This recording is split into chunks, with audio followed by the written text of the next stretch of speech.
Hello, guys. Welcome back to this week's episode of HearthBreakers, the podcast where hearts are broken and cards are played. So let's get right into it. Actually, we are going to start off with a little round here of little chit chat about the last week's play of these lovely guys here. So why don't Dario start and get the ball rolling here?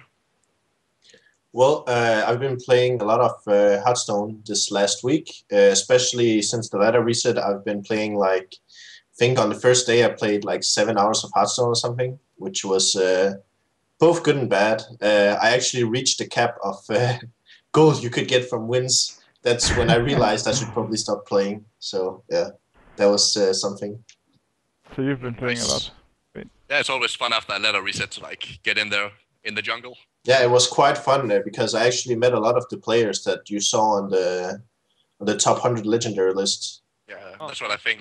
In the very beginning of ladder reset, it's completely random who you meet. In the very beginning, so that's pretty cool. What about you guys? I have been playing a whole lot of Mage actually.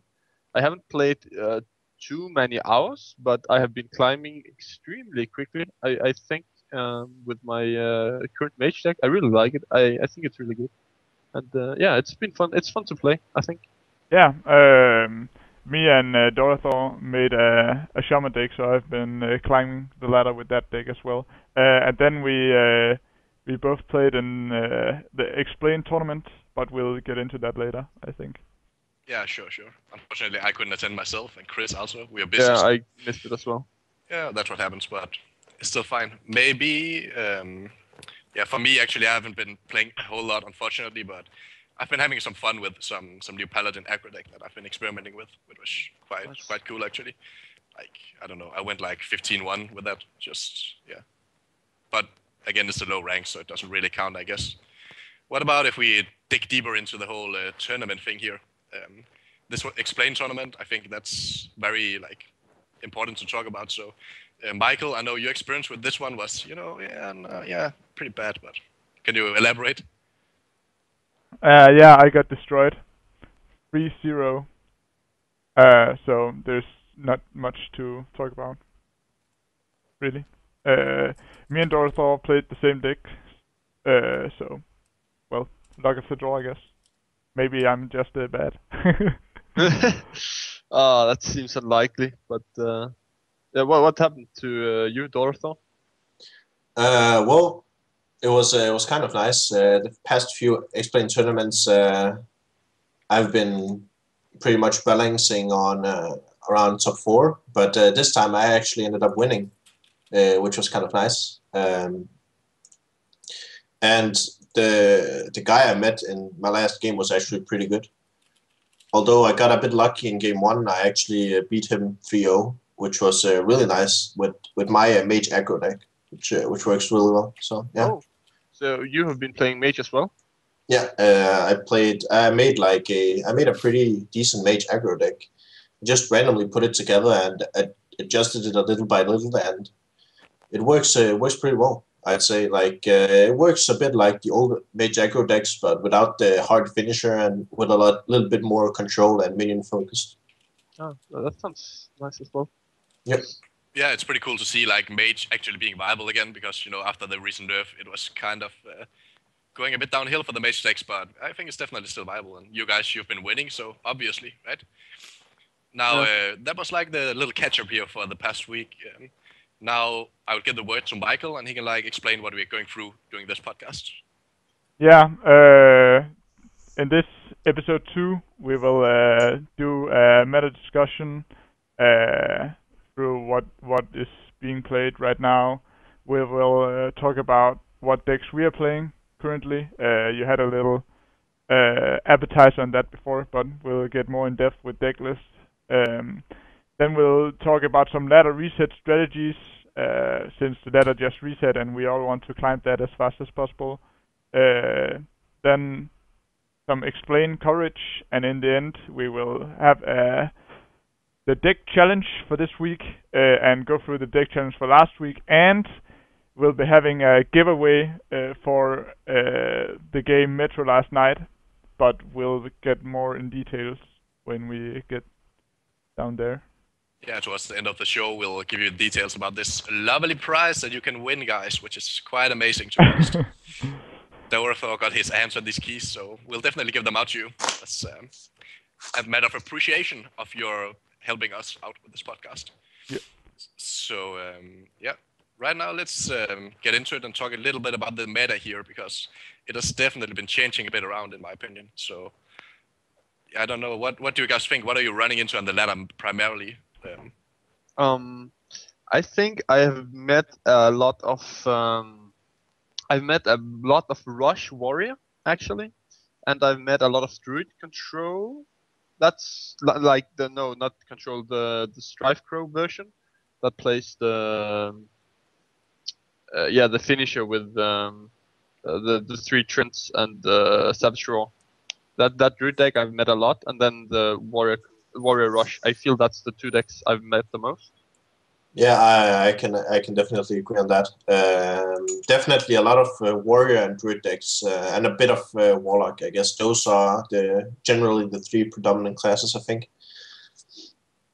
Yeah, a lock as well. I agree. think you're right on that one. Yeah. Personally, I think I've been running into a lot of different decks. I know it has something to do with the fact that we just begun the laddering, and of course you run into some noobs here and there, but still, it's quite mixed. Not like the previous, before the ladder reset, you just ran into the same decks again and again, the Hunter Rush and the Strife Crow Druid, which it's also still here, of course. It's very viable and very nice, but it's a little more varied now, I think. Also with Mage being viable, I see a lot of Shaman also.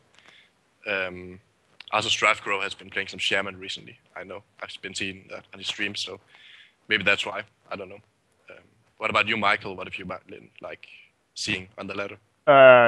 Well, since it's only been like climbing from the low stages, it's been a cluster of everything.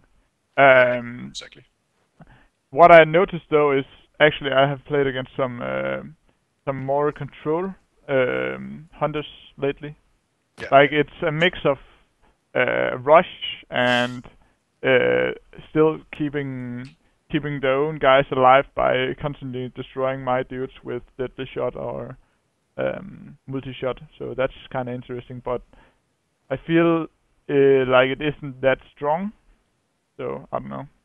Yeah, I completely agree on that. I ran it just today actually, and he didn't have an answer to double mana worm and the mirror images, and he just conceded. He didn't have an answer, probably because he was unlucky and didn't draw the multi shot.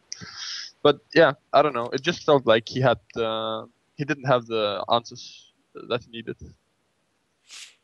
Yeah, definitely. So, what do you think if we go in depth with some of the meta decks right now? Like, yeah, that sounds like a great idea. Yeah. Well, should we start with the druid deck, like an in-depth analysis of the deck, kind of, or? Yeah, what we generally see, sure. Yeah, let's do that. If you can bring it up on screen. So this is the Strife Crow version, but it has been altered since last we saw it. Now it plays the Ancient Watches. So yeah, it's a lot like before, but the early until we get to the 4 mana drops, Chillwind Yeti and so on, we will be using the wall up engine, as I call it, with Ancient Watcher, Sunfury Protector, and Defender of Argus, just to wall up. And you can use the strong thing about this is on turn 4, if you have an Ancient Watcher already, you can Keeper of the Groove and silence the Ancient Watcher and just go for face. And what you want to do with this deck is get as much damage in early so you can finish with that 14 damage combo, Savage Roar and Force of Nature.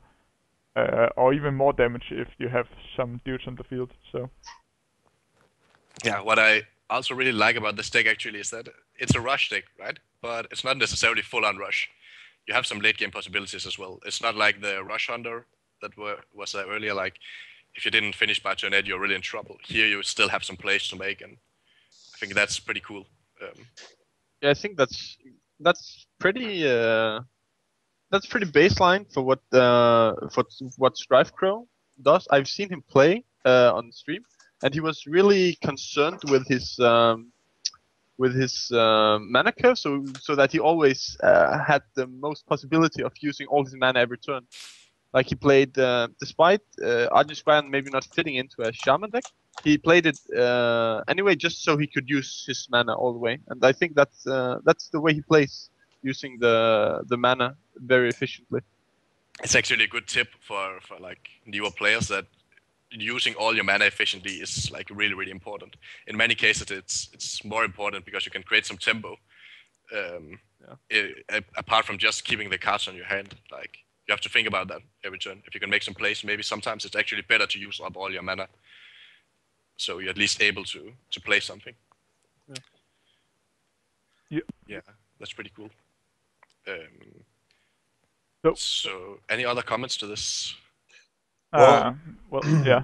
I guess what really makes the deck good, which we also touched upon, is the fact that the Druid class in itself has a lot of like the Druid key cards are very spread out on the mana curve, unlike a lot of other decks, which makes generally for pretty well-rounded decks. And I think that's also why Strikethrow prefers to play Druid. Especially a card like, sorry to interrupt, but you go ahead. Druid of the Claw, for example, really fits very well into his way of making decks because it's both a taunt, so if you're like kind of behind or you need to set up some defense, or if you play against Rush, you have that utility to actually make it a taunter. Whereas it's also really nice in this Rushy-like deck that you can actually make the cat and attack with it. Yeah. Charge. And that's a major difference to the old way of playing Druid, since there you like 70 or 80% of the time you would just taunt up the Druid of the Claw, but now I see the cat more often than a taunt actually. So and it's so strong, pushing in 4 damage. It's still a 4/4, so yeah, it's exactly. pretty good. So and you still have to deal with it after, which makes it pretty good card. Yeah, definitely. And let's move on to the next deck here. What do we have on the list? Sure, that is Warrior Rush, right? Yeah. I'll just throw it up. We haven't talked too much about this deck, but let's get into it. Dario, do you have... Yeah, sure. Well, Warrior Rush is basically the new thing, I guess, on the ladder. It's fast and you push for a lot of damage with the weapons and such. And one of the good things about the deck is that you can also actually play kind of controlly without going like too much into control. With the weapons are very versatile in that manner. And also it has some insane burst potentials with like what's it called? Heroic Strike, I think. Yeah, Heroic Strike. Yeah. And the axe, the 5 damage axe, it's like 9 damage for basically I guess 2 mana if you already had the axe or So it's kind of really good. Which I think is also the reason why you see a lot of the Ancient Watchers incorporated into the Druid deck, because Taunters are really, really good against the Rush Warrior deck, because they are forced to use their weapon charges and such on the Taunters. Especially on an Ancient Watcher can be really hard for them to get through if it's taunted up. So, yeah. Yeah, that makes sense. Yeah, I don't know if all these variants play Nightblade, but I've definitely seen a couple of them. What is your opinion on like Nightblade? Some people think it's pretty bad, but I don't know. I mean, it's some burst and it's decent stats, kind of. It fits the deck really, since it has decent stats like you mentioned, and it fills the role as it's basically the cat form of Druid of the Claw for Warrior, but with 1 damage less. Yeah. But you can get through taunts, and I think that's the value of Nightblade here. But yeah. And then of course we see the Cork runs as well as the Immortal Strike and Heroic Strike, which is just for the direct damage. So it's pretty cool. But basically what we can say about this is it's just a rush deck, right? Yeah, it pretty much loses to Druid, don't you think? It's a pretty bad matchup. I would say in general, yes, especially with the Watcher. With the Warlock, yeah. Yeah, with the Warlock engine. Yeah, then you're fucked because of the weapons, as you mentioned. But if they You- get momentum, they can. Sorry. That's- If they get momentum, they can still steamroll you. If they have like a Fairy Dragon or Frothing Berserker before you get to answer them, then you throw down Watcher with Taunt, and he might just play Arcanite Reaper, use one charge to get rid of your Watcher, and he will still push in the Fairy Dragon and the Frothing Berserker damage. So he can still push in damage if he gets the early map pressure. And it's Yeah, a really think funny so, deck to play, yeah. actually, because it's a little more control-less than Hunter, while you still have the rush part. However, what I feel is that when you play Warrior Rush like this all-in damage, it's just you don't really feel you utilize your hero ability to the maximum, because it's just armor, it's not damage. But I don't know, what do you think about that? Well, It's just my thoughts. the thing is that sometimes it can be really useful if you are matched up against other rush decks, which actually basically gives you a way to heal yourself while also having a lot of like aggro. Of course, your hero ability does not give you any inherent advantage or damage, but I think in most aggro or rush decks, they're very early game oriented, so you don't really want to use your hero power Yes. early game. So it doesn't really matter, but you have the option if you feel like you could use a little bit of health or just to fill out your mana curve, which can be nice against other rush decks. Like against the Warlock Rush, you can basically say that their hero power loses 2 health and you gain 2 health, so it's like a 4 health difference. Yeah. Yeah, what I feel like is it is a rush deck after all. So it's in the late game it kind of scales off anyway, because Yeah. if you don't win, you're still pretty fucked. But Chris, you're saying something? Yeah, I think the reason that Warrior Rush really shines right now is because of the fact like Heroic Strike is 2 mana for 4 damage. Like in every other deck, Wrath, Frostball, it's 2 mana for 3 damage. The Fiery War Axe is in some cases it's 6 mana for 6 damage for 2 mana, and Arcanite Reaper is 10 Definitely. damage for 5 mana. So the weapons just have really high damage to mana ratios, and that's what makes it really good, I think. Well, if you look at how the Hunter deck was built at first, it was basically to make you built the Hunter, and then you made all of your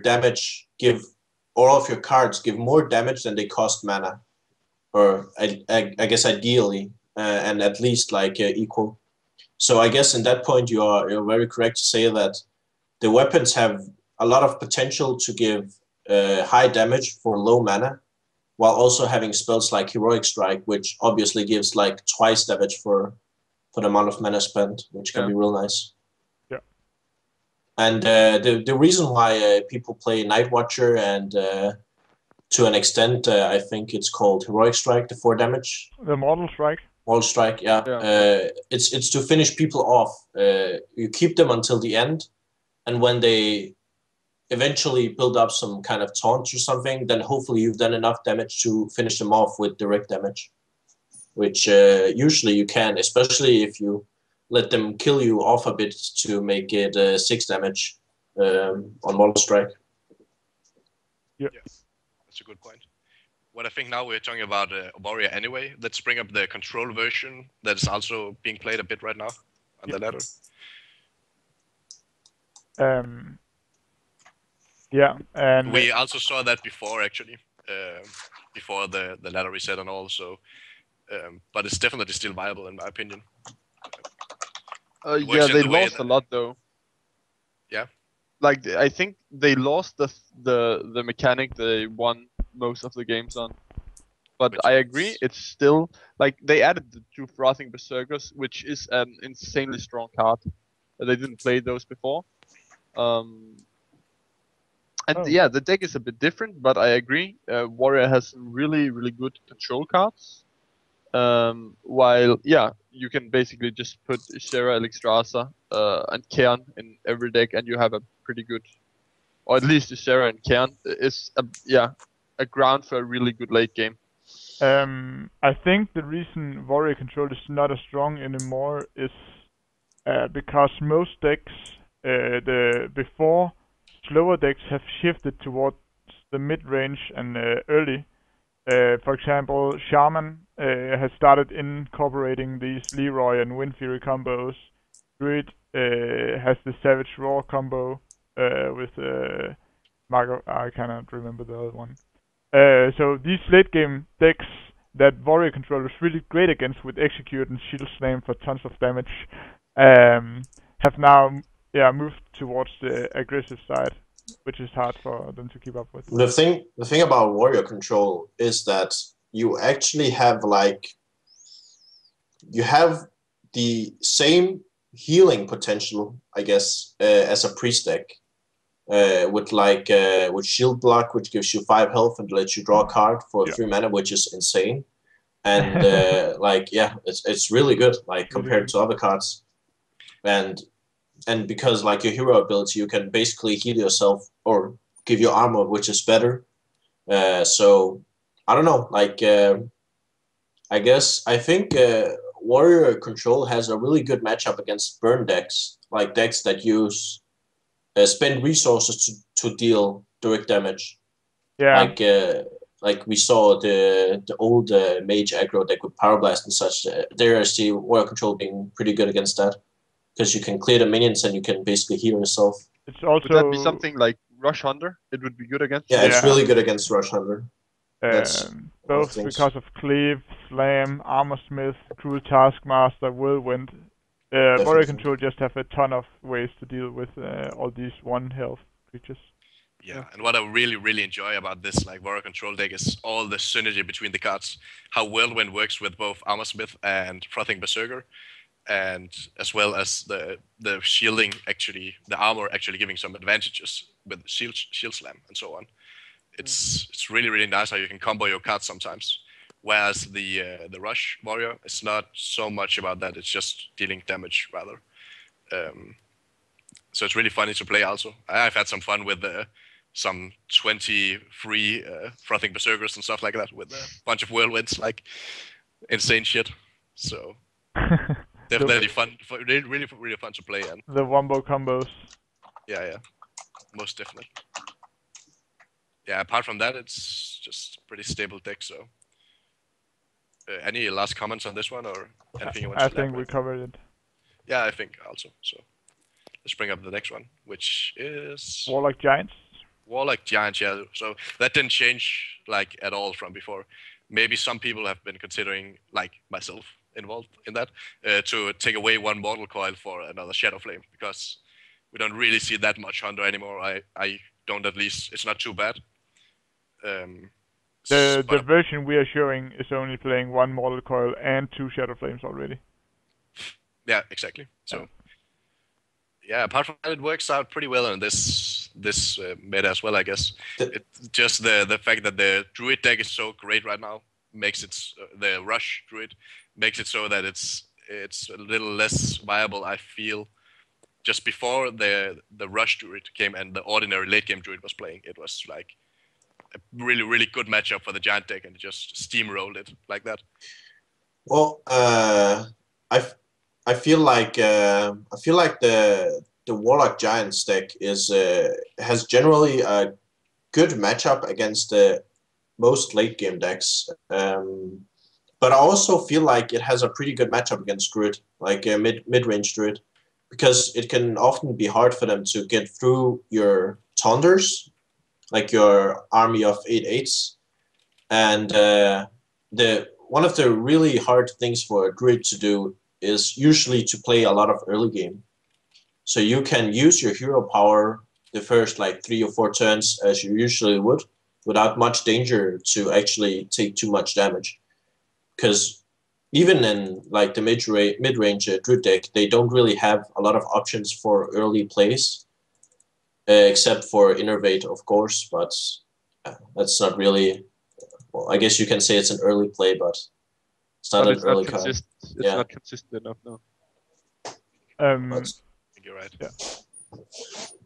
I think maybe, like Michael said about the late game Warrior, I think it's maybe a bit the same about the Giant Warlock, that they lost a bit power because decks shifted towards mid game. and the Giants Warlock is really, really good against late game, because they just have so many late game drops compared to the other late game decks. Yeah, and they're good at stalling in the late game. Like they can just keep going all the time. Like, And their hero power is really good for late game. Yeah. they can bounce around on these 10-15 hit points just, and you cannot get them down under that. And suddenly there's a giant and it's hitting your face like a madman, and you're fucked. But it depends if you actually get to the late game stages, which is why it's not maybe that good right now. But I still think it's one of the better decks. Well, I agree. I still think it's good, but yeah, I feel like a week ago the deck was by far the best deck, but yeah, I'm not so sure anymore. I still think it's good. The thing I feel about the Warlock Giants deck is kind of like it's not the best against rush decks. Like Warrior Rush can pretty much screw you over if they get a really good hand, and you don't have options to make really, really early taunts. But if they like, the thing is that there's a lot of aggro decks, but I still feel like when I play ladder, I see mostly druids. Like, even though there's a lot of different aggro decks, it's still like 60% druid decks, which actually makes which I think Warlock Giants has a good matchup usually against most druid decks. So it's kind of like, yes, you win against druids, but sometimes you can lose really hard to hunter decks and such. But with the recent changes to the druid deck, I say changes, but it's just really how people play it. It's not really actual game changes, but it's not instant win anymore. You can still get run over by force of nature with the Savage Roar and stuff like that. So yeah, of course, it's I think a that's more why even matchup, but I still feel like this deck is favored to win. But it's not, as you say, it's not as. But beforehand, it was just like almost instant win. Now it's a little. I think maybe that's why it's faded off a little. I still think as people start playing it more, they could do that easily. They just think that it's a bad matchup now. So that's I don't know. So Yeah, any closing I guess thoughts? people stopped playing it because of the rise of hunters, I guess. Yeah, I think that's the reason as well. Yeah. I actually think meta or Warlock, the Giants, is pretty good against these mid-range decks that starts applying pressure at about turn 3, 4, and 5, where you are dropping Giants with taunts anyways. So. Yeah, the usual problem with Warlock Giants is that you use your own health the first few turns and you don't play anything. So if you basically don't draw Hellfire on turn 4 and they already have like 3 minions on the board, you're pretty much screwed. Because you can't play a taunter turn 4 either. Like, you can play a big minion and then they can just hit your face again. And then if they have a few burn spells, you can usually lose pretty easily. Yeah, I think you're right. So we kind of covered this last week also. So I don't know, should we jump on, or do we have any closing thoughts on the giant deck here? Nothing more, I think. Yeah, I think we're good. We covered it. So let's go on to the next one. Do we have some kind of Warlock Rush? Yeah. We have the standard version, not the Murloc version. Yeah, of course. Yeah. This deck is actually really, really close to the one I got Legend with in season 1. I think there's like I didn't have the Tinkmaster and I didn't have the Leroy, but other than that, the deck is really close to the deck I went to Legend with. Yeah. And it works kind of the same way as Murloc. If you're wondering why we don't have the Murloc, it's kind of the same principle, so that's why. Well, yeah, but a bit more, I'd say a bit more, what's it called, consistent. Yeah, I think you're right. Yeah, exactly. And a bit less overwhelming than Murloc. Yeah. I think it's a little more about board control and board pressure than straight to the face with this aggro deck. Definitely. You have some control in the Defender of Argus as well as actually also the Dark Iron Dwarf, in my opinion, and the Tauntos. So it's not completely all in that regard, but it's really still so great. One of the most annoying things is like 2 Blood Imps turn 1 or 2 Young Priestess or something like that. Just insane. I think one of the most one of the most, I guess, powerful things about the aggro Warlock is that it's always been like really, really hard to draw a bad starting hand. And just that fact can win you games like alone. Like if you have a standard starting hand, you will usually get like a minion on turn 1 and then maybe 2 minions on turn 2 and just keep rolling. And if the opponent has a bad starting hand, you can just straight up win the game from there. So you don't really have the possibility, like you take away from the RNG, which makes it a strong deck for a climbing ladder. And I think it would almost always be relevant, like this form of Warlock. Yeah. Now we see this deck here, but I've actually seen quite a few times that people play one Siphon Soul in the deck just to get through like the big.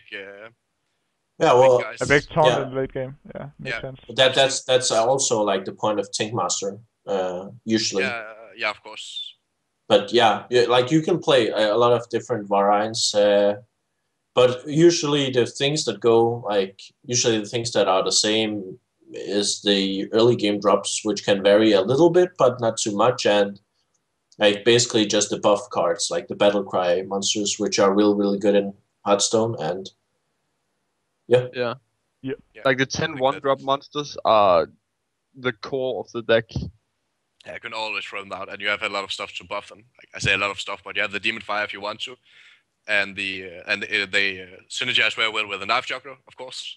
Yeah, as well as the Young Priestess and the Blood Imp, as well as Power Overwhelming for that matter. So yeah, it's a really nice deck, and it's also actually very cheap. There are a few legendaries in there.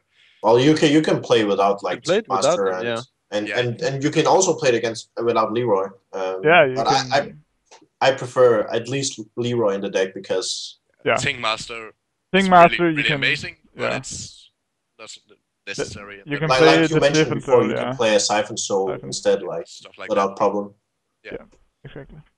So I think that's actually it for this deck. We've talking a bit about the Blood Imp, especially doing the patch changes. You can go back and watch that if you want to. But So let's bring up the next bad boy here, which will be the Paladin aggro. Can we do that? Yeah. It fits exactly in the frame. Yep, that's nice. So what we see here is a Paladin aggro deck, which is very interesting since normally, I say normally, but Paladin is very good late game, I would say. But with this aggro deck, you can make so much tempo in the early game, and you can really just run your opponent over. It's just which is quite cool. I don't know. Do you want to start off, Dario, talking about this deck? It was your idea. To bring this I'll definitely. I can definitely say a few words. This is actually a deck I made myself together with Henry. We wanted to, because I haven't really played that much Paladin, but I've met the deck a few times on the ladder, and I feel it's usually a deck that can be really, really annoying to deal with, especially like Divine Favor. How one card can carry a deck so much is just insane. Like, what the fuck? Like, you can play all of your shit, and then you basically can get as much advantage back as you want to. Like, it's just like, words cannot describe how good Divine Favor is in this deck. It definitely carries the deck so hard, and yeah, it plays to a lot of the same principle as the Warlock aggro deck. Is a little bit less consistent, but the Paladin hero power can often make up for that with like early drops, especially with Sword of Justice, the 2/2 drops from the hero power. But yeah, definitely, I feel like it's a pretty good deck especially for climbing ladder and such. So yeah. Yeah. Actually, it's the deck I've been laddering with, so yeah, I can sign that. And it's really, really amazing, and you get some quick games also, and usually you win. I've lost 1 or 2 games so far. You can get that gold fast with those 3 wins if you just keep on playing a fast deck, I guess. Yeah. And the Argent Protector is really, really key in the deck. Like, together with Fairy Dragon, it can be so annoying to deal with. Especially since Hunter is pretty good. Just normally, when you get your 3/2 out on turn 2 or whatever, they have the Arcane Shot ready to actually like stop that. But they can't do that with the Fairy Dragon. Fairy Dragon is generally a really strong card. especially in these kinds of decks, and especially if you can buff it. Like a Sword of Justice Fairy Dragon is pretty fucking good. And Hammer of Wrath can give you a lot of control. Like some of the choices in the deck can be kind of discussed, but some of those are like Hammer of Wrath and Tyrion. Personally, I feel like Tyrion is a pretty good card in the deck. Like I would always play it in Paladin decks. You could argue that it could be a problem with Divine Favor, lets you draw one card less, but I feel like just having Tyrion in your deck usually makes it better. Yeah, and the way you use Avenging Wrath here, you can use it for board clear, of course, to make control, but you can also use it as a sick burst, just 8 damage for 6 mana is pretty good. Normally, when I finish off, it's normal to just play an Equality and then play the Avenging Wrath. And what I want to say about Tyrion also is, you might think that he is slow and he loses tempo, but remember that you get the sword, which is actually 15 damage in total. Yeah. And that's really sick, yeah. And you can play this also kind of control-ish if you want to, which I think is why I'm playing it right now. It's so versatile. I really enjoy playing this deck. It's the way to play this deck, kind of like aggro Warlock. You play out these early dudes, and then your Argent Protector, Knife Juggler, use these different kind of free kills where you destroy the only dude they have on the field and push damage with your other dude, like you have two creatures on the field. And this way you never give your opponent time to clear your board in any way. So. Yeah, for this and for the Warlock aggro deck, the name of the game is like Favorable Traits, and they both have different means to do that. And yeah, it's basically like pretty. I would say the decks are pretty similar. Yeah. And just give you different options based on like what you want to play, and I guess, yeah, what fits your play style maybe.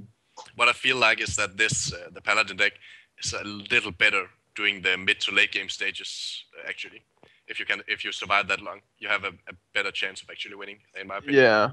The other deck, the Warlock deck, plays way more 1-drops. So naturally, it is a rush deck more than this is. This is kind of a rush deck, but maybe it's aggro, but it's not all in rush. Yeah, exactly.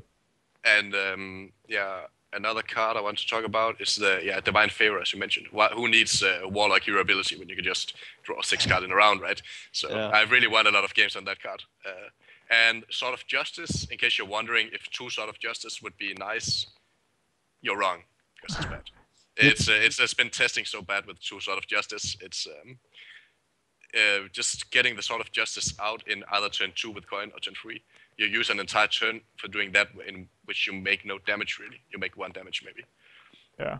But so playing 1 is great. It's amazing. But playing 2, I guess it's too much. The second reason is also you don't want to have a Sword of Justice with 3 or 4 stacks and a true silver in hand that you want to play. Exactly. Yeah, you usually want to get that true silver out in turn 4 or 5 so you can clear away the minions that they have on the field, so you can actually dish the damage in from your minions on the field. Yeah, and also, Equality is just great for keeping you alive late game. You can really get all the big guys away with that one. And the hero ability, I feel, it fits really well in a rush deck also. I don't know what's your opinion about that. Just it's a 1/1 if you have nothing to do, I guess. Yeah, it's kind of like you don't really want to use it, but it's a pretty good fall save. Yeah. For if you have to use it, then it's pretty decent in a rush deck, and you can combo it with things like Knife Juggler and. It works well with Sword of Justice. Knife Juggler, Sword of Justice. It works well with what was looking Equality. At? Equality, exactly. It works well with Equality as well. And also Dagger and Dwarf. It's really, you don't always have like a minion you can drop on your hand, and then if you have a recruit from the turn before, you can actually get in those 2 extra damage from Dagger and Dwarf. Yeah. Or trade it with Harvest Golem, for example. Like, that's a really favorable trade. So that's worth mentioning, I feel. And Leroy is in here. You kind of need him, I feel. It's not really super necessary, but it's definitely a good cards. Since Well, I guess it's like a stylistic choice. Yeah. You can also verify or change the stake a bit if you want to make it more control-ish, but I don't know. If you want to make it more control-ish, you really have to change a lot about the deck. Like Yeah. the entire first half of the deck will be changed. Yeah, the only reason you play Divine Favor, we didn't talk about this, but in case you don't see it, it's because it's a rush deck, so you just kind of want to empty your hand as fast as possible. And since there's kind of a lot of the late game decks, then you can just, pull out everything, and they have a big hand, so you can get a lot of cards. Yeah. Yeah, so let's move on to the next deck. I don't think we have more decks for this section, but we can discuss the up and running Wind Fury Leroy combo. Yes. Yep. And whether that's you, Dario?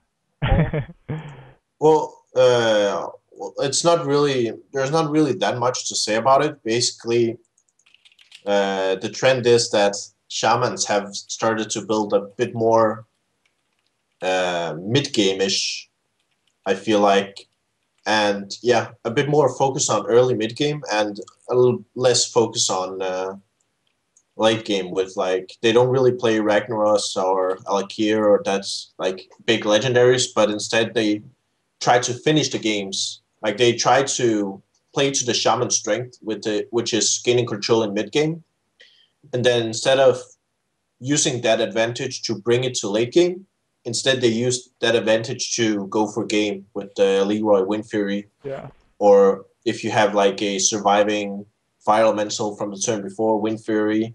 Like, a lot of different things you can do with Wind Fury. Yeah, especially with Flame Tongue and the Rock Biter, you can get a ton of damage in. I think this is a response in general to the late game decks disappearing, and Shaman was seen as a counter for like Druid and Priest and these kind of deck where you can hex and silence all their big scary monsters. But now they didn't meet this matchup as much anymore, so they adapted to be able to play this mid game with a finisher. Also, personally, I feel like it's also kind of a response to the meta where big game hunters and Black Knights were seen a lot, which made it really difficult to play some shaman cards. Like Earth Elemental, basically, you could not play that card. Like, if you did, it would just die. Yeah. And this is kind of a response to that, as well as, like, Ragnaros, you can't play that. So, yeah.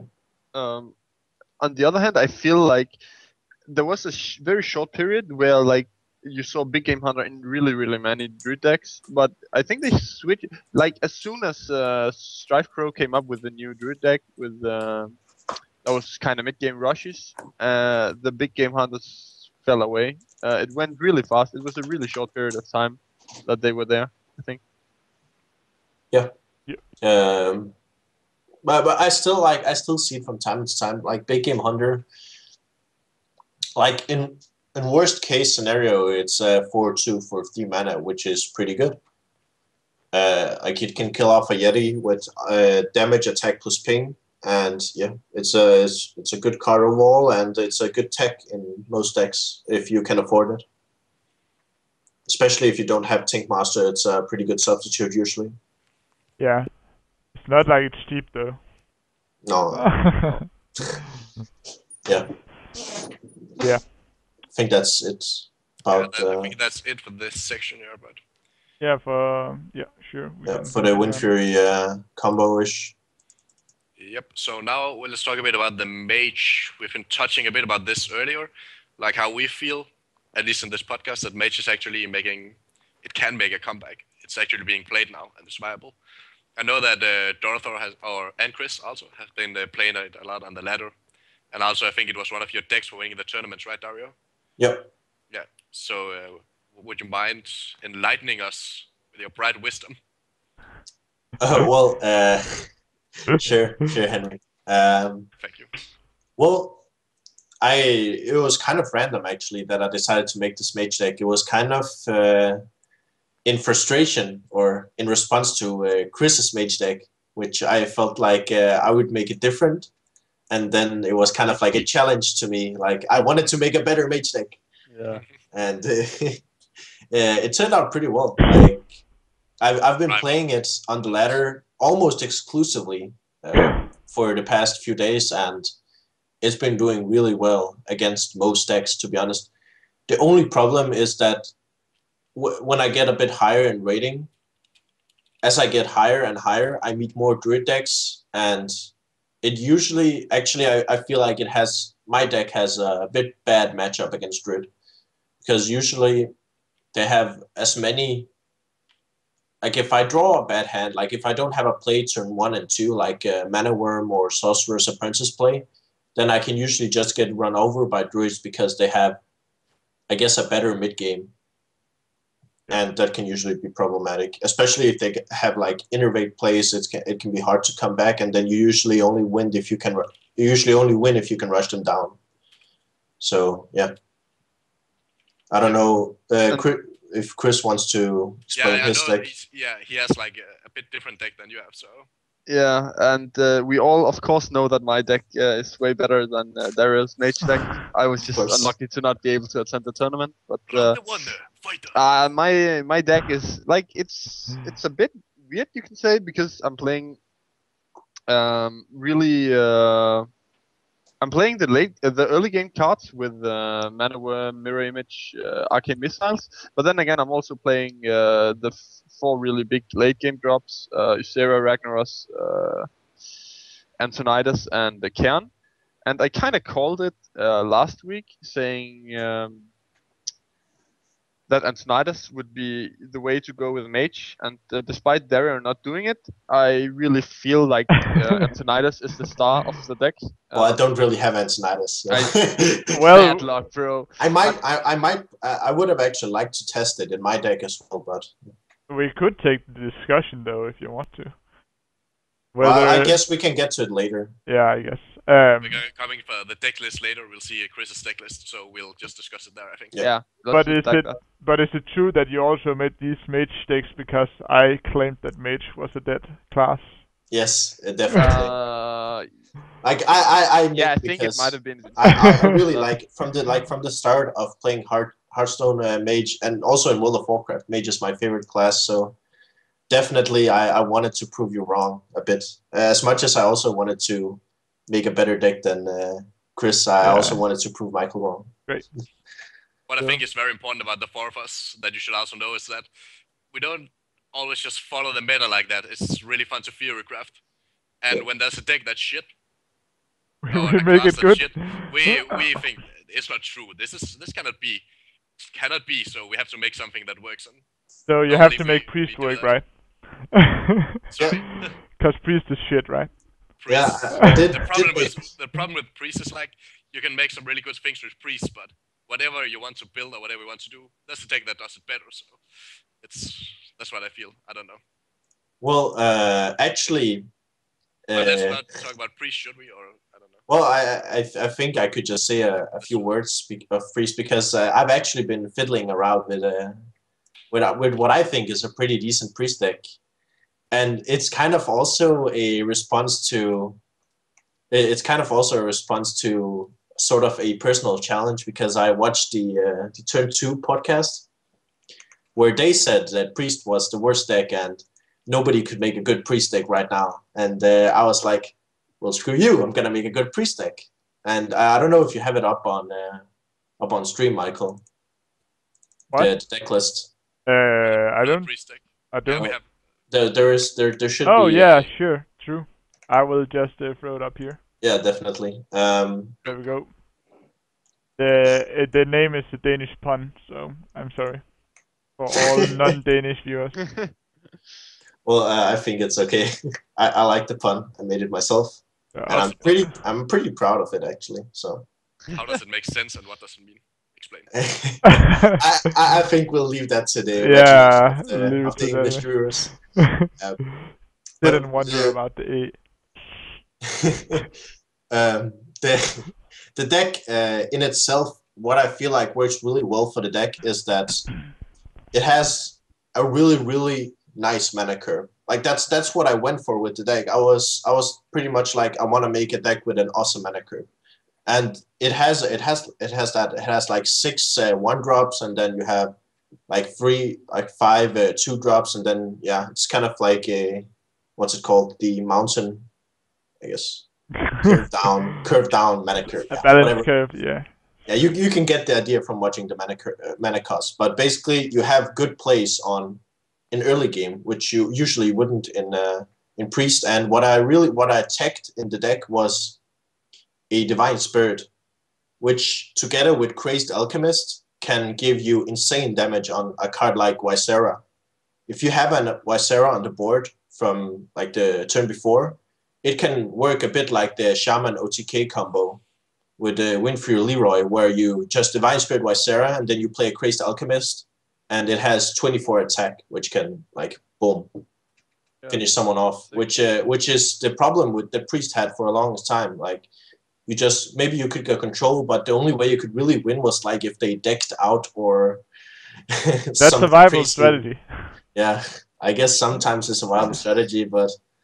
Yeah, and then I really liked the 4-drops, like Yeti Shieldmaster works really well in the deck. And I also chose to play Thoughtsteal. I'm not sure if it's a good card, but I really like the card. Like it has good results for me, and it's kind of because of Chris that I played it. Like I always told him the card was shit, and he always said no, it's really good. And like if we look at it with the analyzing eyes, it's actually a +1. So, like you play 1 card and you get 2. And normally you can always use the stuff you get unless you get like a deadly poison or something. In that case, you're fucked. But I don't know. Yeah, I can't think of any other cards that are bad. So why would people play bad cards? That's the question. I guess It's not like you're stealing 2 head cracks or something. I don't know. Yeah. But definitely like, and I really like Crazed Alchemist, especially against cards like Nat Pagel. It's just like instantly kill it and get a 2/2 for free. Like Yeti, I guess. And yeah, Yeti, like you can use Crazed Alchemist so good in this deck. Like it's insane.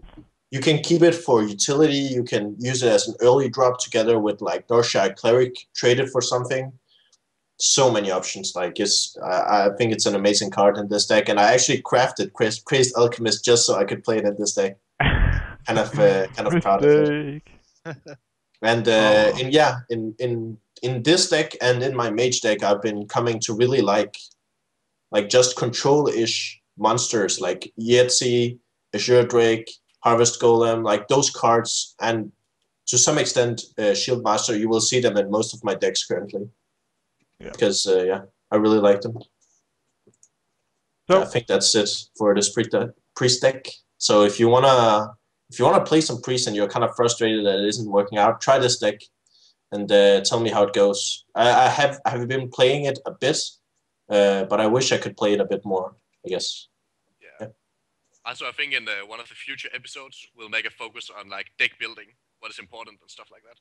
We are talking a lot about how we build decks, and maybe you want some background information about our choices and why we pick as we do. So we can do that in the future for sure.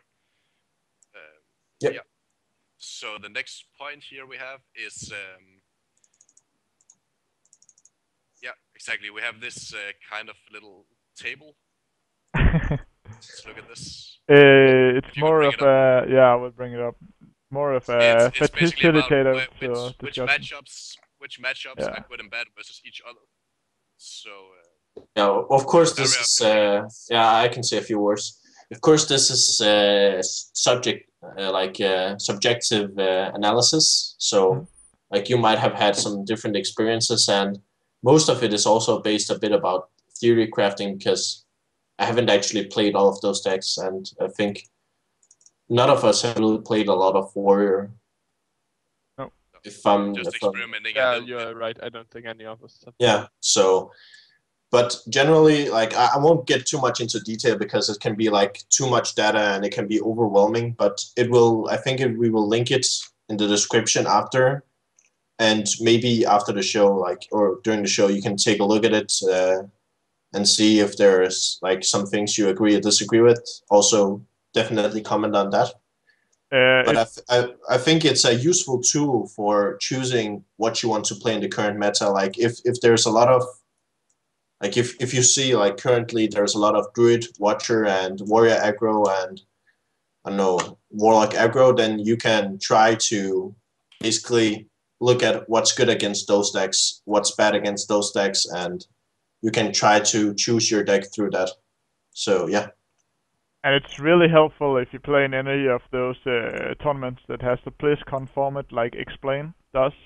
So you can kind of not fall into the trap of having 3 decks that loses to the same matchup. Yeah, So definitely. you can kind of balance it. I think it was really useful for me for the XplayN tournament with 3 decks format. Also, when choosing which deck to pick against something, like if you lose a game, then you have to pick one of your 2 decks, and then quickly you can just like if you don't know it by default, then quickly you can just take a look and see, okay, I think this is pretty good against this. So yeah. Yep. And I think we will try to make an updated version of this based on like what we see on the ladder and what do you think is the meta each week. A great idea.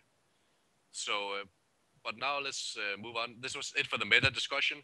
We know that meta is a very broad subject, and probably we didn't cover every single deck you see, but we are trying to like make the lines here and trying to like show some of the most regular decks. Now we're going to show you a bit about what we are playing at the moment. Yep. Yeah, even though we already talked a bit about it, but yeah, just in depth what we play and why we play it, and yeah, just compared to last time. Yeah, something has changed and so on. Maybe you want to start, Michael? Oh, I should start, sure. No, I don't know. Someone. I can do that. So this is a deck me and Dorthor made.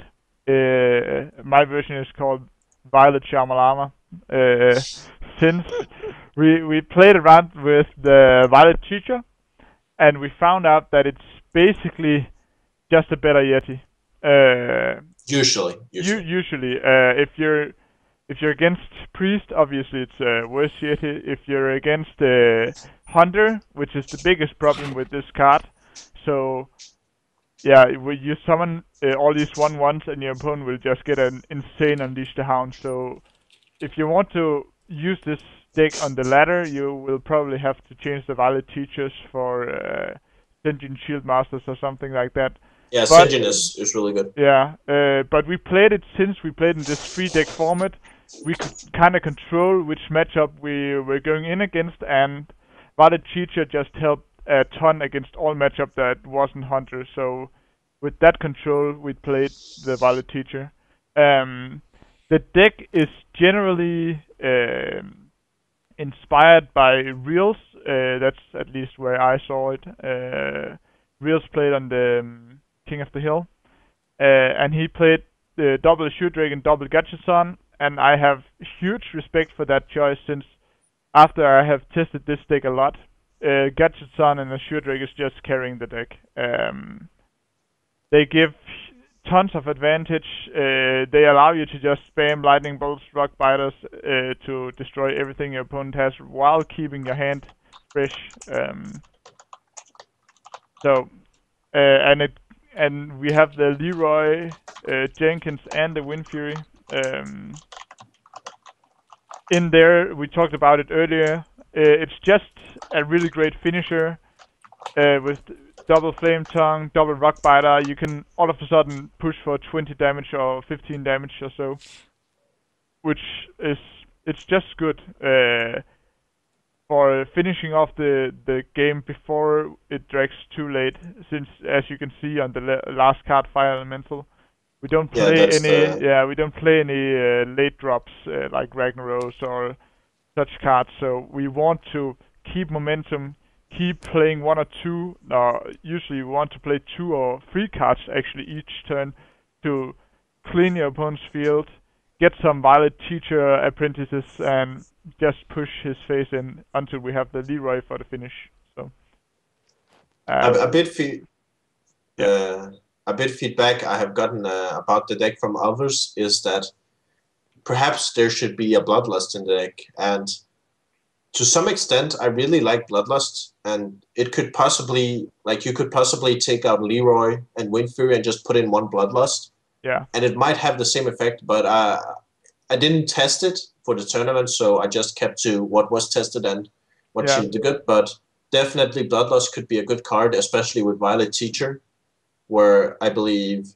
Yeah, I agree. With the Totem Summoning, Feral Spirit, Violet Teacher, there's so many times you have all these little small critters with 1 or 2 attack, and Bloodlust would be a great finisher that would do the same amount of damage as Leroy Jenkins and Wind Fury. So we might have to test that. Yeah, usually we might have to test that for next time. The only thing about the only thing that I like better with Leroy Wind Fury is that it's better like without setup. Like you don't have to have a board. But the thing about the deck is that you usually have a board. Like it's early to mid game based. Yeah. And you focus a lot on having a lot of stuff on the board. And if you don't, then usually you have already lost. And then I guess Leroy Wind Fury can give you like a comeback win sometimes. But I think Bloodlust might be better consistently, I think. Which also opens up one more slot for the deck. So yeah. Yeah, I have like 2 questions. Yeah, when sure. I look at the deck, it looks really good. And 2 questions: the Sun Fury Protector and the Manatite Totem. Like I think maybe I would play 2 Manatite Totems. I'm not sure. What are your thoughts? Yeah, definitely. One Sun Fury Protector. Actually, I felt like it was a good choice. Like in Druid matchup, and usually where you don't need taunts. It was a pretty decent, like 2-drop. You could just drop it on turn 2, so 2/3 monster, which is decent, and it basically just wins you games against like really hard rush decks, like Warrior Rush, Hunter Rush. It can basically just win you the game, like the one Sun Fury Protector. So that's kind of like I really like it. It's just text to help you against these different matchups. Sun Fury against Rush and Manatite against late game. Yeah. And I've actually started to tech one Sun Fury Protector, and I think I also do it in my Mage deck, and it's been testing really well. Like one Sun Fury just basically can save you the game where you should have lost. But yeah. Yep. Yeah. Okay. Yep. So I can talk a bit about my deck I'm playing right now, but we've already covered like the most of it, and it's the Paladin aggro deck right now. Yeah. I played the most, so I don't know. You can always go back and watch it. You have the deck list here. We have basically covered it, I think. So, but I can vote for the deck, and it's really, really nice. You should check it out if you feel like it's fun to play these kind of rushy decks, but you still like to add a bit of control into it. Then the deck is for you. Yeah. So we'll just skip on ahead for Hirota's deck, I think. Yeah, I can do it. I talked a little bit about. Will you put it up? Yeah, it's the Danos. Yeah, okay. Yeah, Danos. Yeah. Danos. Yeah, the name is a bit silly. It's my in-game WoW name, so yes, let's go. It means pain in Spanish. Yeah. Anyway, as you see, the deck is really early and it's really late. But I think like having those early game cards sets up really, really nice against the rush decks. I mulligan really heavily to find the mana worms. Arcane Missiles and Mirror Image can be a bit silly sometimes if you don't have Mana Worm or Sorcerer's Apprentice, and they will often just sit in the hand and wait for Antonidas. But having this pretty strong early game allows you to survive through mid game and get to late game where you have really, really strong cards, and the deck just has really good outs to the enemy's big drops like Fireball and Polymorph. Just kills everything, every big threat. I was playing 2 Defender of Argus, but they, as many other times, they ended up clogging my hand because I don't have that many minions. I might try to tech the Sun Fury Protector, as you guys are doing. Well, one of the reasons why I really liked the Sun Fury Protector, especially in my Mage deck, was that you did not have to use the 4 mana slot, where you are usually very clogged with the Argus. So that was definitely one of my main concerns with my Mage deck, I guess. And I think it would have, like, if you think about it, it usually has pretty much the same, like, I guess the same thing. Yeah. but just gives it like it doesn't give the buff, but usually you use it on things like Water Elemental and Harvest Golem. I guess the buff is okay, but Yeah, I think the buff on Water Elemental, making it a 4/7 from 3/6 is just insane. It makes it like, it makes it so sick. It's really tanky already, I feel. So Yeah. but then it just makes, I guess the thing I really like about Sun Fury is that it's like more of a tech choice against the meta, and less of a like you can always play it. Like Argus you can always, if you have 2 minions, you play Argus like it's always a good play. Yeah, Like, but if you have 0 minions, it's a shitty play. Sun Fury and Defender of Argus has the exact same stats, but cost 2 mana more. So a very small note on Sun Fury, you can play it on Ragnaros the same turn, which is interesting. Yeah, I've actually done that and won because of that. So it's insane. Yeah. So, well. Yeah. We talked about Warrior Rush earlier, and those 2 water elementals really screws up that deck because obviously if you hit them in the face, they can't use weapons. So it's a little gimmicky thing there. The same goes for Rogue, of course. Water Elemental is insane. Like, it's so good right now. It's like I don't even believe it. It's just insane. Yeah. It's better. It's much better than Yeti. Let's say it like that. And Yeti is insane. So it's pretty good. Even though it has that 1 less attack, it has 1 more health, and the effect is pretty sick. Also, double polymorph. How is it working for you? It works really well. I think the deck is pretty good at getting to late game. I feel the fire, like often I will have a fireball and a polymorph in hand at like turn say 4, 5, 6. And the fireball will almost always be used first, because the polymorph is just a better out to the really late game drops. Sometimes I have used poly on harvest golems stuff if I read the deck and know that they won't play any big drops where I will need the polymorph. But I think that not playing 2 polymorph and aiming for the late game myself, I'd just be shooting myself in the foot, because it's removing the best out to big drops I have in the deck, so it just seems silly. So you usually use the fireballs for removal? Yeah. The only time I use fireball for kill is when it's when I kill with it. I don't use it just for damage, unless of course like I would be sure to have a game next round or something. But in general, the fireballs are for minions. Yeah. I guess that says a lot about a mage deck, how you use your fireballs. Yeah, it does. If you think about it like that. Yeah. So we can see the contrast to this deck, which is the aggro spellcaster deck. I don't know, mage deck. Magic in there. Yeah, magic in there is what is written in Danish by Dorothor. So thoughts? Well, I guess let me hear your thoughts on the deck before I go into details. Yeah. What we obviously see is that it's not like 100% rushy. You have the Earthen Ring Farseer as well as Sun Fury Protector, which you can argue that they are kind of slowing the deck down. So it is aggro, but it's not completely all-in rush like mages used to be. Also, I like the Venture Co. Mercenary a lot. I think it's very nice because you don't have a lot of things you want to drop after turn 5 anyways, except your Cairn and your Ragnaros. So. And your spells. Yeah, and then you just pump it up with spell share. So I think Venture Co. has nice synergy here. But yeah, only one of them I feel. It's a good choice. You tested with the 2 as far as I know, right? How did that work out? Yeah, you don't really ever want to draw 2 mercenaries, and in some situations they can be kind of bad. But if you have the right setup, it can basically win you the game. Like I have won a few games just on Venture Co, like against hunters, where they simply cannot keep up with the damage and they can't deal with it.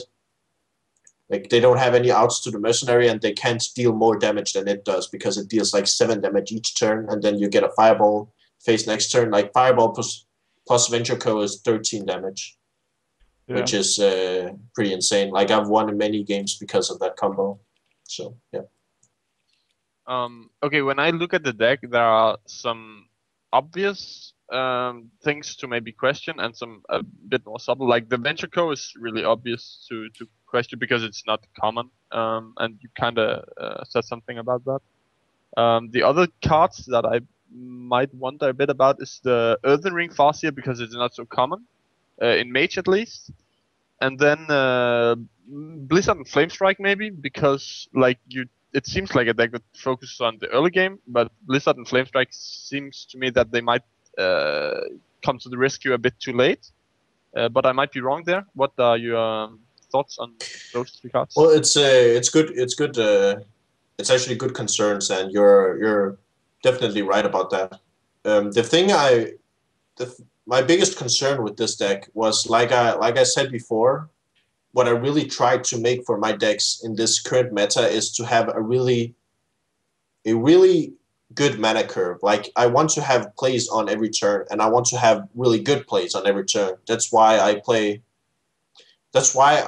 Earthen Ring Farseer to just have one more 3-drop that is also really good against some decks, like good against Warrior Rush. Like you can heal yourself for free, and it's a good beater as well. It has good stats.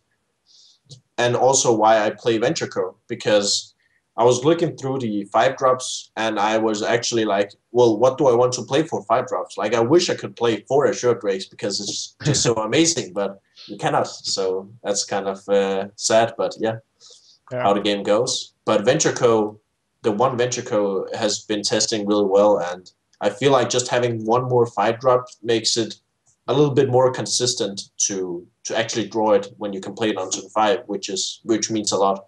To talk about your concern about Blizzard and Flamestrike, I think it's a matter of you developing the field in the early game, and then when your opponent tries to fight back, you just Flamestrike everything and keep hitting the face with Water Elemental or Tilvan Yeti, which has these high HP, so it's hard to get rid of with a spell. So definitely. And yeah, the way I felt, I at start I played 2 Flamestrikes, but against aggro decks, Flamestrike was usually 1 turn too late.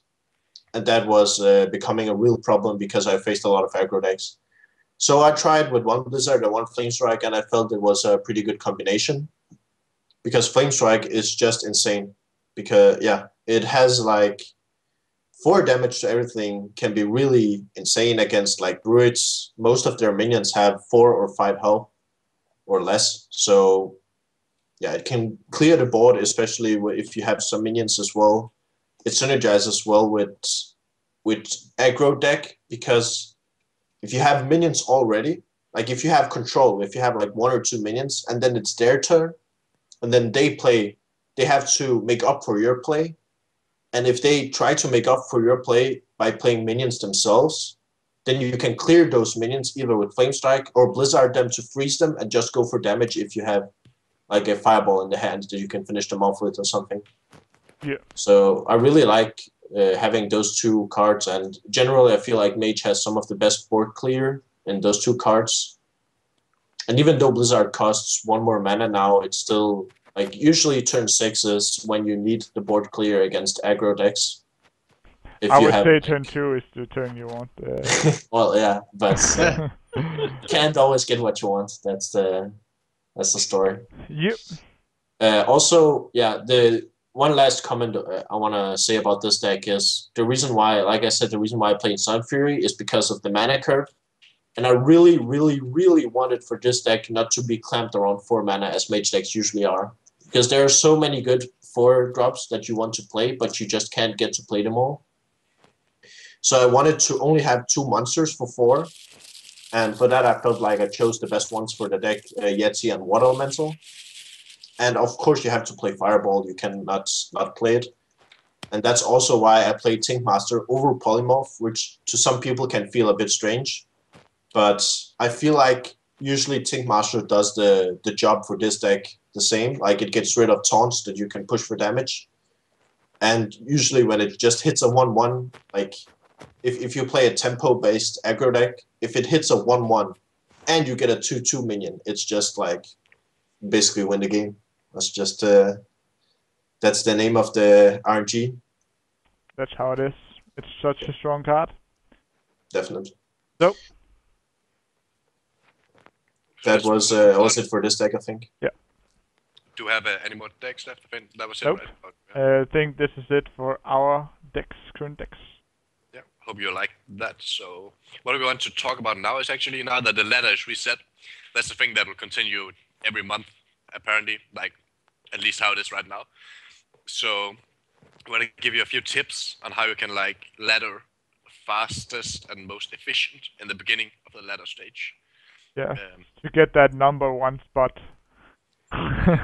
That's what you want to do, yeah. So basically what I feel is like in the very beginning when you're the angry chicken at rank 25, what you want to do is have some kind of fast deck, some kind of rush deck, and just pound through the early ranks, just punch those noobs and get moving on forward. So that's something you want to do. Then when you get around rank, I think 9, 10-ish, Yeah. it's a good idea to go into more control mode and play decks that you feel are better against a wider variety of decks.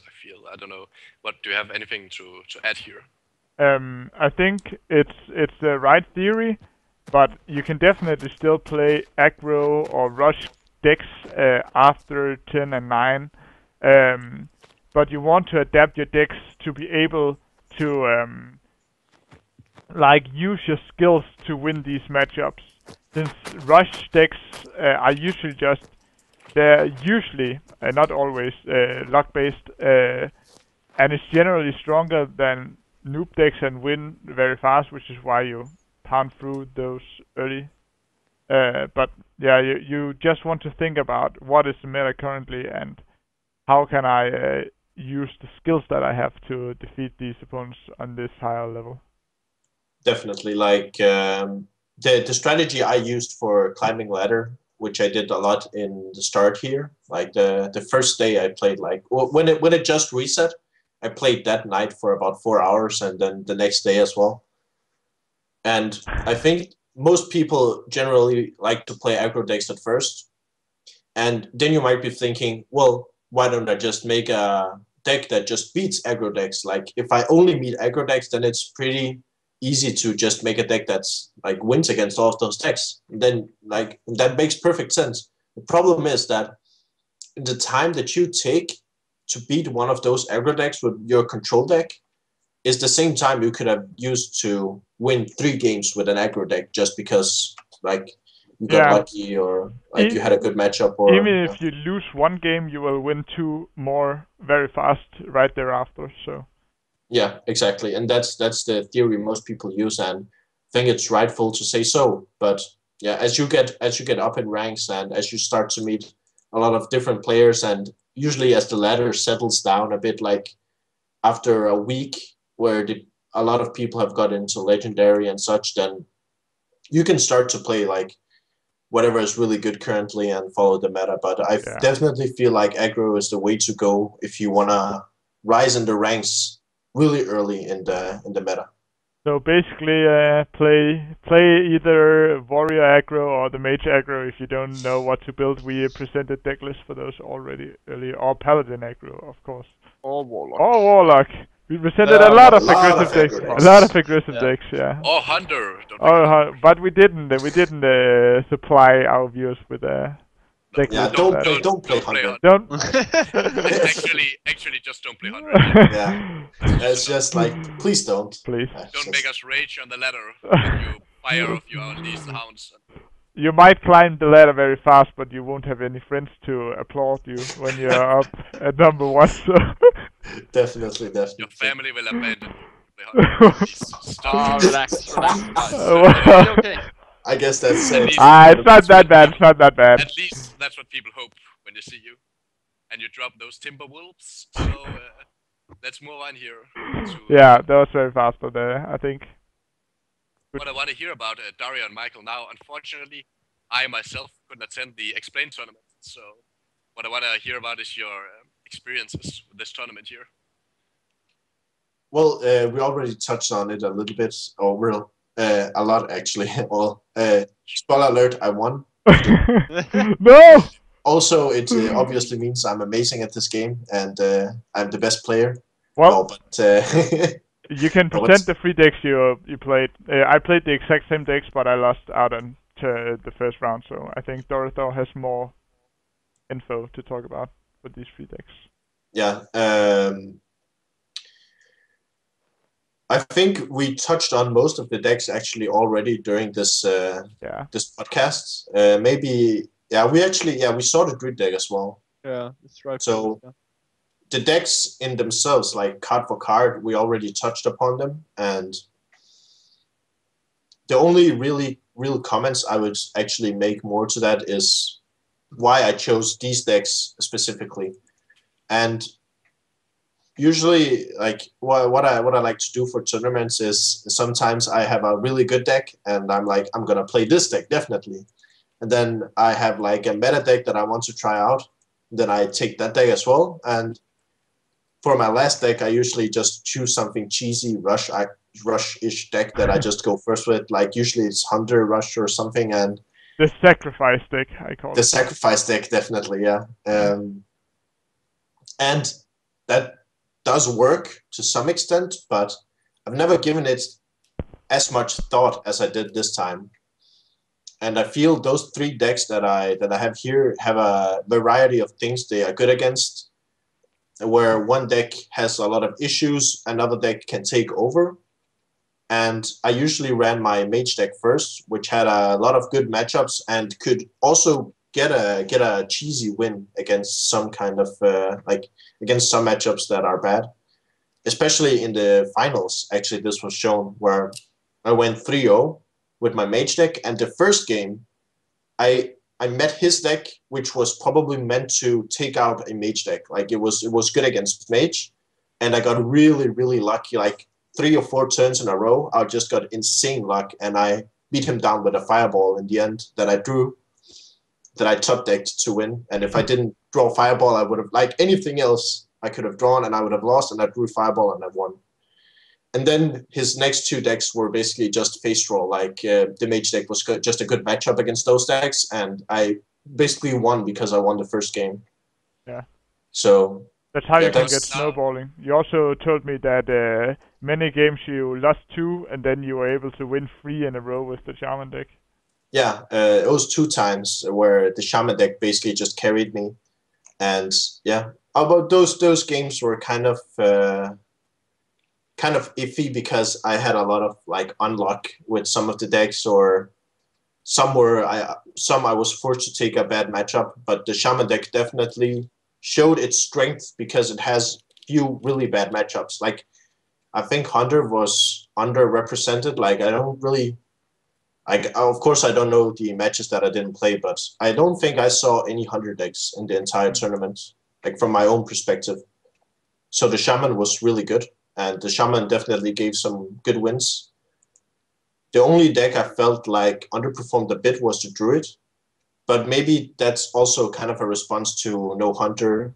No, I didn't meet that many rush decks, so I guess that's why the Hunter didn't do so well. The Druid, which was designed to take down rush decks. So yeah. Yeah, I guess. Yep. Yeah. Also, as you see or heard, Michael and Dario both had the same decks. Because what we actually did is a pro tip if you want to enter a tournament or something like that. Put your heads together with some friends and actually talk about your choices.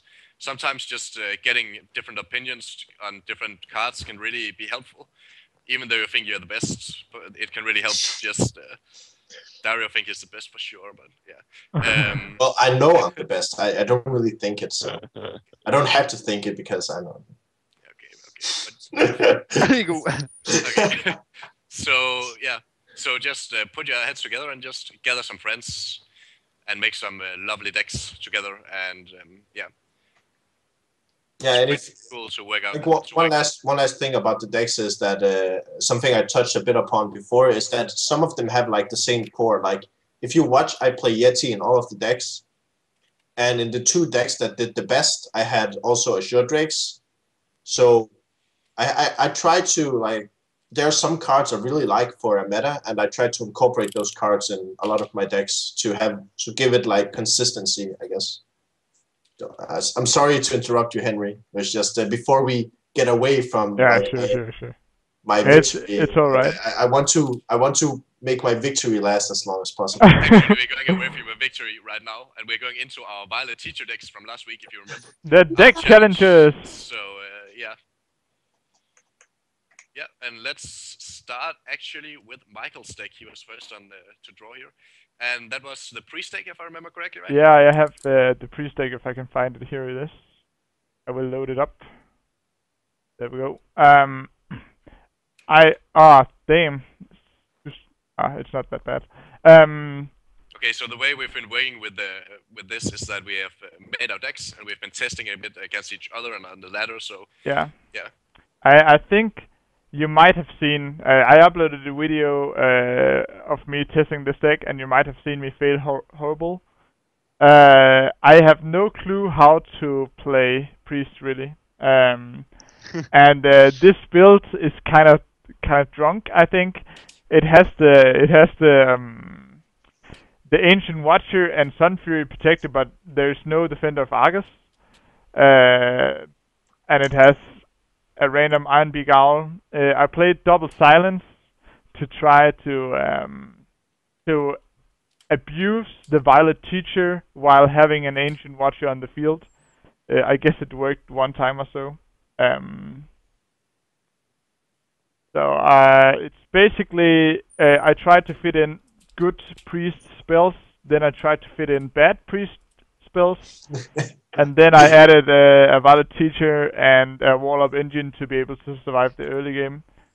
And that's about it, really. I think the name is basically because the deck is filled with girls, really. Nausea Cleric and Archknight Shadow Priest and the Violet Teacher. They all have these the Cabal Shadow Priest. They're all in these dresses. They're all in dresses. That's what I wanted to say. So if there's any confusion, of course. The princess is in Rexar's castle.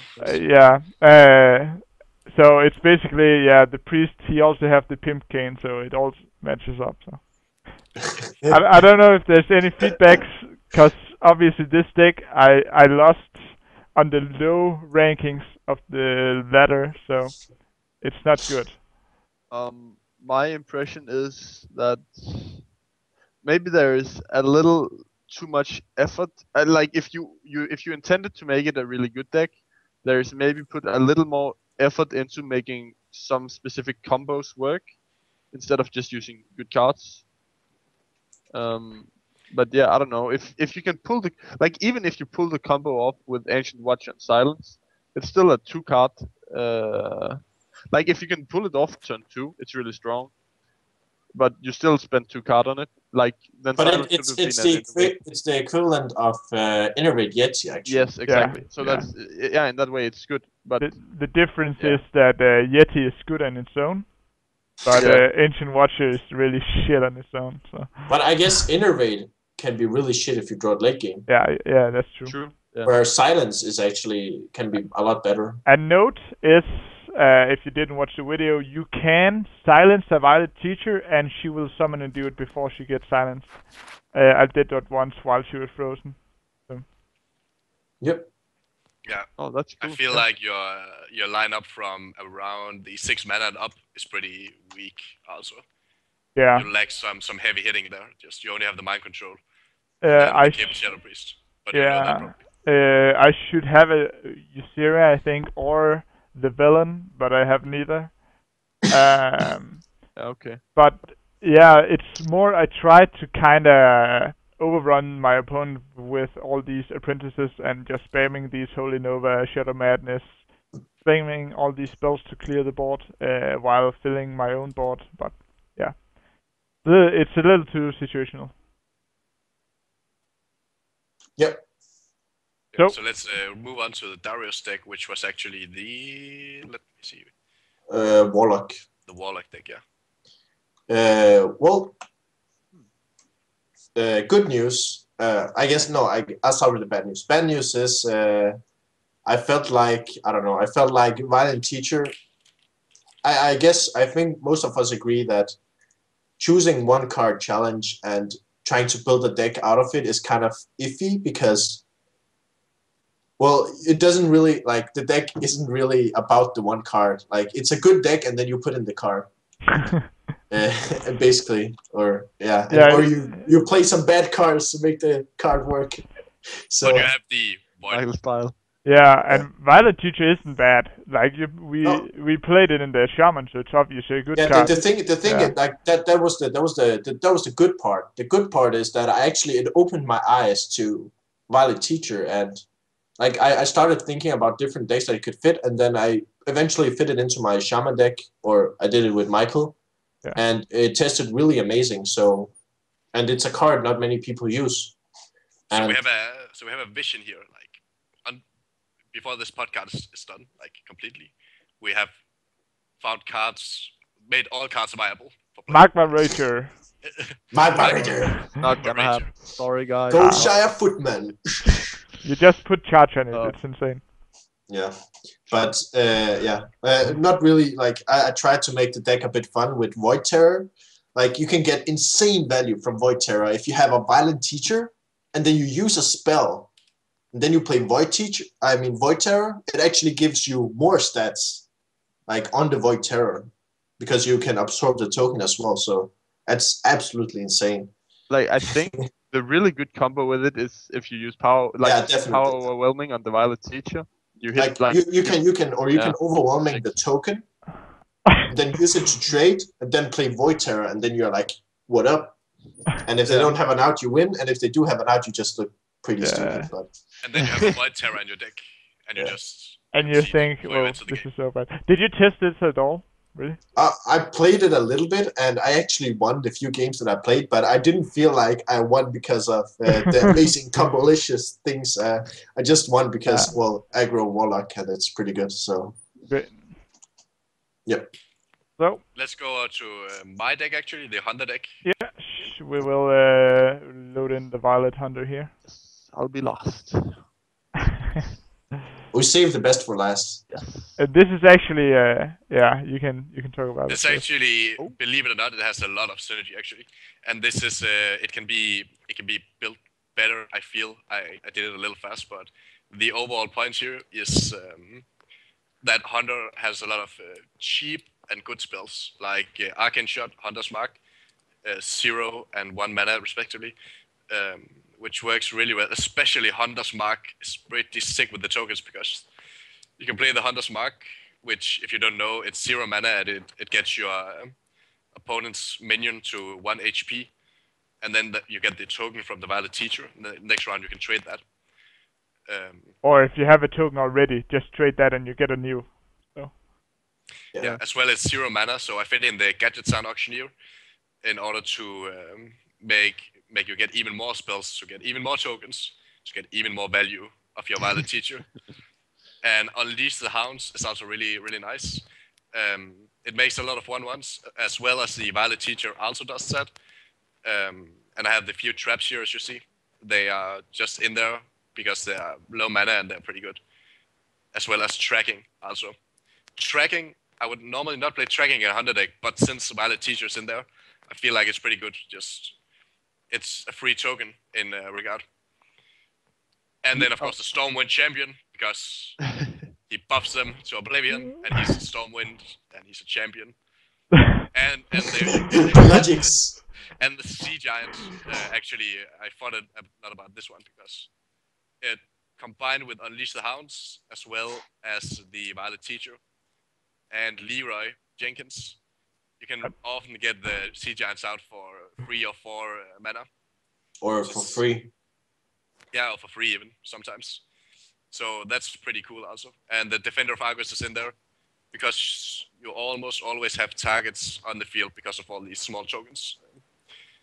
Unfortunately, I didn't get to test it too much. I lost a few fights and then I won some. It's like 50-50, but I also feel like the deck can be refined more. I actually feel like it has so much synergy that if you work a lot on it, it can actually be, I'm not saying viable super deck, but it's not a bad deck at all, I feel. And the Knife Juggler has 6 synergy in this deck, with at least the Hounds as well as the Violet Teacher as well. Yeah, it seems very, it seems like it actually could be really good but there, like you said, there's a few things like you could think about freezing trap. It's 2 mana, you get a free token, and you can defend the Violet Teacher. If they attack it, it gets bounced to the hand. And maybe the Stormwind Champion seems like it's a little expensive. It should be something else. I just threw it in there. Yeah, maybe more multi-shot or deadly shot. I don't know, but you can definitely. I think there's a lot of potential actually in this deck. Yeah, I feel like of maybe not of all the classes, but like I feel like Hunter has a lot of potential with Violet Teacher, and definitely like, is it just me or does this deck remind people a lot of like Miracle Rogue? Yeah, like just when I look at it, it's kind of like it kind of like uses the same playstyle as Miracle Rogue, where but with 1/1 instead. A little more control based, I would yeah, say. Yeah. It cannot burst that much actually. But definitely, like Sea Giant can just become absolutely insane in this deck. Like, if you look at it, Unleash the Hounds just doubles the amount of minions on the board, basically. Yeah, as well as Leroy fits very well with it. Yeah. So yeah, I think that was it about my deck here. Actually, I think I'll try to refine it for next week. Maybe we can look back at it. Could be interesting if you suddenly this was the deck you were using to climb the ladder. Yeah. Definitely. That could be fun. So now the next deck is the Warrior deck by Chris. Yeah. The first thing to note, I'm missing a Shield Slam because I don't have it. That's the first note. Other than that, I find the deck to be quite funny actually, and it has been working out decently. It is kinda just a version of the Warrior Rush, but it's a bit different. I'm playing Walkings and Warsong Commanders. The Violet Teachers works really well as the Auctioneer, because there are so many cheap spells, and like the Armor Smith just works really well against like rush decks, like we touched on earlier. I had a turn where I had 2 Violet Teachers out and an Auctioneer and played spells. That was really awesome. But yeah, I think it's okay, but yeah, I don't know if it would be just better without Violet Teacher and just going with the standard Warrior Rush. It might have been. I don't know. It was fun, definitely, but I'm not sure it's viable for pro play. It seems to me like the design philosophy here is to use Warsong to Commander to make Violet Teacher rush and all the small dudes rush as well. Yeah. But the only problem is that they don't really deal any damage at all, like with 1. Yeah, but on the other hand, if you have Violet Teacher and the problem is maybe that it requires quite a lot of setup. But if you have Warsong Commander and Violet Teacher and Frothing Berserkers, every time you suicide one of them, it will give the Frothing and like 2 more damage. So yeah, if you're able to set up that field, it's really cool.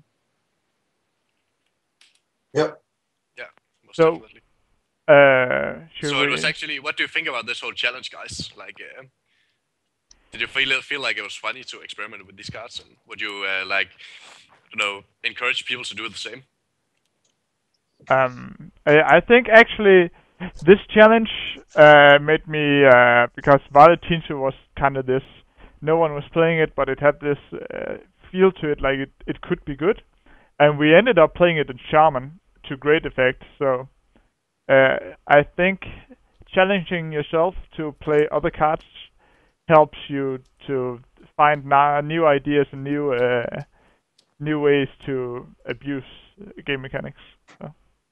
So, yeah. Personally, I feel like I said, there were some good and there was some bad stuff. The bad stuff I feel like was that I don't think the decks were that much worth presenting. More than I feel like the idea was really good. Like we got a lot of good ideas from it, which we could use in the future and in like the present, like in our decks, like Violent Teacher and Shaman. It was pretty good. Like it gave me basically, there was at least one game in particular that I remember from the XplayN tournament where Violent Teacher was like basically I won the game because of Violent Teacher. Like it gave me so much advantage. So there's that, but I think with our next challenge, and in our I think in most of our future challenges we will try to make it a lot more like diverse More and of a theme, yeah. More of a theme, yeah. Like not just like put this one card in your deck and see how it works, but more like make some decks that are actually worth showing, and yeah. And now we're, I don't know if there's more feedback for this challenge. Okay, so I guess that's it. So with that said, listen, class, because now is when we are going to talk about the giveaways, actually. Yeah. So, Dario, you've got your hands on some sweet goods there that you want to share. Hide the codes. Well, look at this shit. Hide the codes. Look at this, guys. Like this is games, as a theme would say it. If you ever watch it. Games for you. It's Metro last night, but don't show the code. That will kind of. Yeah, I didn't. I hope I didn't. I think the resolution is low enough. It's basically Metro last night, right? Yeah, and it's this game I've actually played, and it's a really good game, and it's pretty new, I think, as well. Yeah, it's from 2013, and it's a shooter. A few months back. Yeah, and it has a great amount of good reviews, so. It's if people don't know the game, it's a single player game where basically like story adventure-ish first person single player game where you walk through this world, which kind of like if you know the Fallout games, like apocalyptic world-ish thing, and it has some really amazing graphics. Like if you can run that, and it's really like it's got a good story as well. So I enjoyed the game. So we have 5, right? 5 games? I think we have 6 actually. 6. So we'll be giving away 1 each week for the next 5 weeks, I guess. Yep. So how's this gonna go down, Henry? How this is gonna go down? Yeah. You guys can of course win this prize. So what do we do, Dario? Well, we had some different ideas on how to do this exactly, but. I guess just present the challenge first. Basically, you have to. Well, it's a part of our weekly challenge. Yeah. You, the viewers, have to make a deck with this challenge that we'll present in a moment, and then you send the deck list to you just take a print screen of your deck list with either light shot or your photo editing skills or whatever. And in the style that we did as well, like you can see the cards. Exactly, and post it in the comments, or if you don't like the comments system, because Google Plus, we hate that shit. You can send a mail. You can send a mail to us. Yeah, you can send a mail to the email that we'll present in the. Yeah, or a message through YouTube. Message YouTube is better. Yeah, do that. And we'll randomly select one. But we'll look at the deck, and if we feel like this is cheating or something, I don't know. We will check that it is legit and holds up to the challenge, and then we'll send the code to whoever wins it. Yeah, and I think we can actually make it so that all the valid entries can be shown on the not show the decks, but like the names of the valid entries on the stream. I mean on the next podcast, and then we can actually draw the winner. Yeah, live. Like on live. Yeah, so there's no cheating going on or whatever you might accuse us of. And also, I think I'm not sure if we agreed on this, but definitely if you make some amazing decks, like if you just get a really great idea for our challenge, and if we think it's a really good deck, like we might also take it up on stream and show it and talk a bit about it. Definitely talk about it. Now I say stream, but I mean podcast. So let's get also, to the if you feel like you have some great idea for our weekly challenge, please feel free to write, because we always like feedback. Also, once again, please, if you have some corrections that you want us to make or some improvements that you feel we need, just please let us know. That would be really amazing and help us a lot. So now I think it's actually time to tell you what the challenge is. We're just rambling on here. Yeah. So this week's challenge, guys, is that we are gonna make a deck, and it can only contain basic and common cards. No rares, no epics, no legendaries. It's Christopher dislikes. Oh, it's gonna be, yeah. It's basically because open beta just kinda recently opened, not just now, Not but super recently, but yeah, not most a few players, and like the thing you oftentimes hear about Hearthstone is, oh, it's pay to win. Oh, you can only make good decks if you pay a lot of cash, and you have to You get need them super lucky with the legendaries, yo. packs. You cannot make a good deck with only basics and commons and blah blah blah. The rambling goes on. We want to prove you wrong, and we'll see if we can do that. I hope. I hope we don't fail If horribly. we fail, it is pay to win. well, it's actually been already disproven a bit by some people, but we want to also make it in spirit of the ladder reset, recent events, and also because we think it's a fun challenge. Well, everyone think it's fun except Chris. Yeah. All the legendaries I can't use. So we'll do it the same time, like the same way as last time. Henry we'll will get be. a class each, and Michael will actually roll it right now, I think. Yeah, we'll get it. Yeah, exactly. So Henry will be number 1, Hirudra will be number 2, Dorathor number 3, and I myself will be number 4. So this time I have it loaded up. No waiting for you guys. Awesome. So number 1, Henry, you will get the Druid. Oh yeah. And Hirudra nice. will get Shaman. Okay, that's. And okay. Dorathor will get his trusty mage. Yes. And I will make a warrior deck. I'm so gonna win this. we should make a tournament, really. That'd be hilarious. We should make an intern tournament. Well, I think the idea was that we make some sort of like there has to be a winner or it's not a challenge. I guess this week we didn't, like some things came up and we didn't really get too much into it, and also it was kind of like a iffy challenge. Video. Yeah. But I think definitely for the future we will find some way to make a winner of the challenge. Yeah. And some prize, I guess. Something. The bragging Henry right. buys the winner pack. Yeah, let's go. Yeah, what about I second that. So be sure. can give you a big hug, as a Lebanon would say. So for the viewers, He's a bit leper as well, so.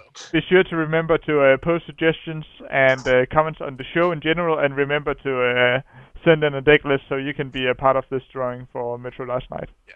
And to have fun. We are looking very, very much forward to looking at all your nice, sweet, delicious, lovely, brilliant, and fantastic decks in the podcast, right? So, yeah. have a good one till then, I suppose. Any of you guys have something like rounding up here? Well, I guess I can make a shout out to Lord Jiraxis, Eridar of the Burning Legion. By the way, go check out that remix. It's hilarious. On YouTube. Yeah, I think I don't think I have anyone to shout out to other than ourselves, of course. Awesome show. Yeah, have an awesome time till we meet again. Once again, I would like to promote XplayN and just really give them a big shout out. I think it's so amazing that they make these tournaments each week, and you guys should definitely check it out also. You can find all the links and descriptions and all in the last podcast, so just please go ahead and check it out. Yeah, and this as well. Trifling no. Yeah. Yes. So, that'll be it for us, and we'll see you guys next time. Bye. Jazz hands. Bye bye. Adios.